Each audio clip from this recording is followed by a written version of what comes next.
Scientist Ramesh గారు మన ప్రేమతోటి మమ్మల్ని ఆహ్వానించిన ఓ చక్కని వాతావరణం, అద్భుతమైన చెట్లు, రావి చెట్లు, బోధి వృక్షం, ఎన్ని ఈ మైదానం ఇదంతా చూస్తుంటే, మీరు కూర్చున్న తీరు ఇవన్నీ చూస్తుంటే నాకు చాలా ఆనందంగా ఉంది, చాలా సంతోషంగా ఉంది. ఈ పిల్లలతోటి మాట్లాడటం అనేది నేను చాలా సంతోషంగా ఫీల్ అవుతున్నాను. ఇలాంటి ప్రోగ్రామును ఆహ్వానించిన ఉపాధ్యాయురాలు, మా పిల్లలు చైతన్యవంతులు కావాలని ఈ ఆతిథ్యం ఇచ్చిన మేడం రాధిక మేడం గారికి నేను కృతజ్ఞతలు తెలియజేస్తున్నాను. నేను 6వ తరగతి చదువుతున్నాను. 6వ తరగతి చదువుతున్నప్పుడు మా స్కూల్కు దాశరథి గారు వచ్చారు. దాశరథి గొప్ప కవి. ఆయన పాట విన్నాను నేను. దాశరథి వచ్చి ఓ పాట పాడాడు. భూగోళం పుట్టుక కోసం రాలిన సురగోళాలెన్నో, ఈ మానవ రూపం కోసం జరిగిన పరిణామాలెన్నో. ఆ 6th క్లాస్ లో దాశరథి గారు పాడిన ఏమి పాడాడు? భూగోళం పుట్టుట కోసం రాలిన సురగోళాలెన్నో. సూర్యుడి నుంచి ఈ భూమి విడిపోయిన ఒక తత్వశాస్త్రము నాకు ఆ రోజు బోధించడం అనేది జరిగింది. ఈ విశ్వంలో చాలా గ్రహాలు ఉన్నాయి, కానీ ఏ గ్రహం మీద కూడా ఇలా చెట్లు లేవు, ఏ గ్రహం మీద కూడా నదులు లేవు, ఏ గ్రహం మీద కూడా కొండలు లేవు. కానీ ఈ గ్రహం ఎంత చక్కని కొండలు, జలపాతాలు, ప్రేమలు, అనురాగాలు, ఆత్మీయతలు, అమ్మలు, నాన్నలు, ఎంత అద్భుతమైంది. 4 నెలలు వర్షాకాలం, 4 నెలలు చలికాలం, 4 నెలలు ఎండాకాలం, చక్కని ఉపాధ్యాయులు, చక్కని పిల్లలు.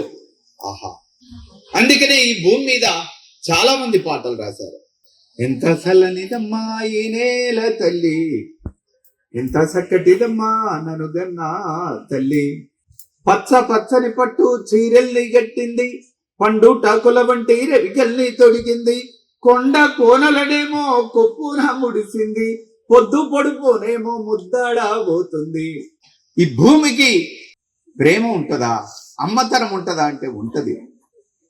వాన జల్లుకుని ఒళ్ళు కదిలిందమ్మ, వాన జల్లుకుని ఒళ్ళు కదిలిందమ్మ, నల్ల మబ్బుల్లోన నెలలు పడ్డాయమ్మ, ఋతువుకు నువ్వు బాలెంతా ఓయమ్మ, రతనాల పంటంతా నీ కడుపు పంటమ్మా, ఎంత చల్లనిదమ్మా ఈ నేల తల్లి, ఎంత చక్కటిదమ్మా ననుగన్నా తల్లి.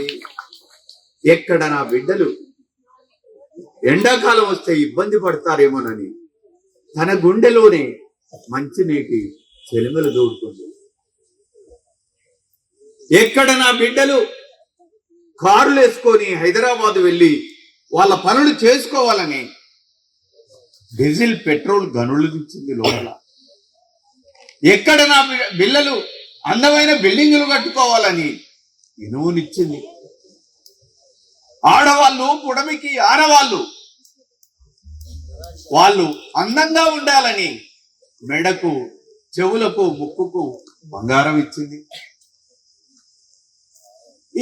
ఇలాంటివి ఇవ్వటమే కాదు, ఇంకేమిచ్చింది? ఏమిచ్చింది? కొన్ని లక్షల మానవ జాతి పరిణామ క్రమంలో ప్రకృతిలో మనం మమేకమై జీవించడం వల్ల మన కాళ్ళు వచ్చాయి, మన చేతులు వచ్చాయి, మన కళ్ళు వచ్చాయి, మన చెవులు వచ్చాయి.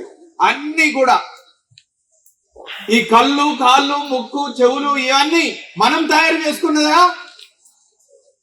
ఏమండి, మనం తయారు చేసుకున్నామా? అన్ని ప్రకృతి ఇచ్చినవే.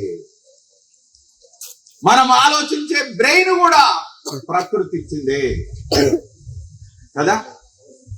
కాబట్టి ఈ నేల తల్లి అన్నీ మనకు ఇచ్చి ఇక్కడికి తీసుకొచ్చింది. కాబట్టి ఈ నేల మీద ఏది ముట్టుకున్నా చాలా అద్భుతాలే ఉన్నాయి. ఇక్కడ ఓ చెట్టు ఉంది,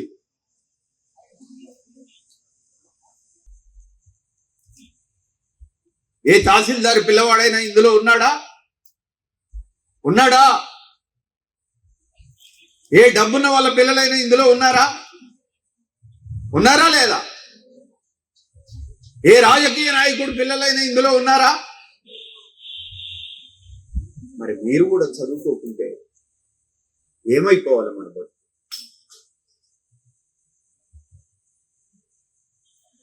కాబట్టి ఈ ప్రకృతి అన్నీ మనకు ఇచ్చింది. నేను 20 సంవత్సరాల క్రితం క్యాన్సర్ వచ్చింది. క్యాన్సర్ వచ్చి నా కడుపులో ఉన్న పేగులు మొత్తం తీసివేశారు. నా డాక్టర్ 2 నెలల కంటే బతకవని చెప్పాడు. అప్పుడు నేను ప్రకృతిలోకి వచ్చాను. ఈ ప్రకృతిని అడిగాను. ప్రకృతి, సూర్యుడు నా తండ్రి, చంద్రుడు నా తమ్ముడు, గ్రహాలు నా సహచరుడు, వినీలాకాశమే నా ప్రపంచం. ఒకనాడు దేని విమానంగా ఎలిగాను, నేడు కలుషితమైపోయాను. నాపై జీవించే సమస్త జీవరాశి కనుమరుగయ్యే కాలం ఆసన్నమైంది. నేను కట్టుకున్న ఓజోను చీరే చిరిగిపోయింది. నా కాళ్ళు గతి తప్పుతున్నవి, నా చేతులు పని చేయకున్నవి, నా హృదయం లయబద్ధంగా కొట్టుకోవటం లేదు. ఇప్పుడు నా గురించి చెప్పే ఒక కవి కావాలి, ఒక జయరాజు కావాలని ప్రకృతి మీద నేను పరిశోధనలు చేస్తూ వచ్చాను. ప్రకృతి నాకు డాక్టర్లందరూ 2 నెలల 15 రోజుల కంటే బతకమంటే ఈ ప్రకృతిలోకి వచ్చిన తర్వాత 20 సంవత్సరాలు నేను అద్భుతంగా మాట్లాడుతున్నాను, ఆరోగ్యంగా ఉన్నాను.